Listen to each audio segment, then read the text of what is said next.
ബേപ്പൂർ മണ്ഡലത്തിൽ 5 വർഷത്തിനിടെ 1400 കോടി രൂപയുടെ വികസന പ്രവർത്തനങ്ങൾ നടത്തിയെന്ന് പൊതുമരാമത്ത് വകുപ്പ് മന്ത്രി പി.എ. മുഹമ്മദ് റിയാസ്. ബേപ്പൂർ തുറമുഖ വികസനം മലബാറിന്റെ ആകെ വികസന കുതിപ്പിന് കാരണമാകുമെന്നും മന്ത്രി പറഞ്ഞു.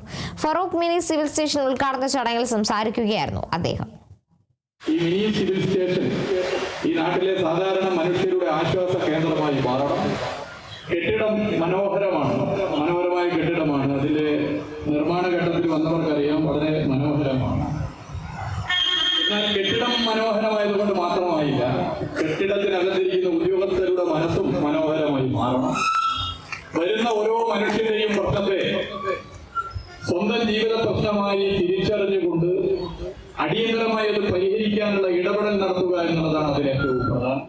ഫറൂഖ് മിനി സിവിൽ സ്റ്റേഷൻ ഉദ്ഘാടനം ധനവകുപ്പ് മന്ത്രി കെ.എൻ. ബാലഗോപാൽ ഓൺലൈനായി നിർവഹിച്ചു. ആധുനിക കേരളത്തിന്റെ മുഖമുദ്രയാകുന്ന വികസന പ്രവർത്തനങ്ങൾക്ക് നേതൃത്വം നൽകാൻ സർക്കാരിനായെന്ന് കെ.എൻ. ബാലഗോപാൽ പറഞ്ഞു.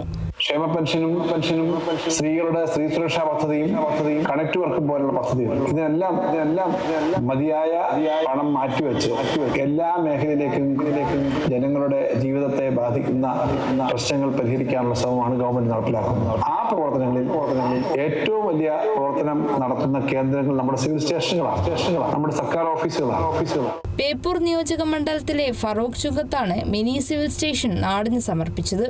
ടൂറിസം പൊതുമരാമത്ത് വകുപ്പ് മന്ത്രി പി.എ. മുഹമ്മദ് റിയാസ് അധ്യക്ഷത വഹിച്ചു. മുൻ എം.എൽ.എ. വി.കെ.സി. മുഹമ്മദ് കോയ മുഖ്യാതിഥിയായി. ജനപ്രതിനിധികൾ, സാമൂഹിക സാംസ്കാരിക രംഗത്തെ പ്രമുഖർ, ഉദ്യോഗസ്ഥർ തുടങ്ങിയവർ സംബന്ധിച്ചു. Kerala vision news, Kozhikode.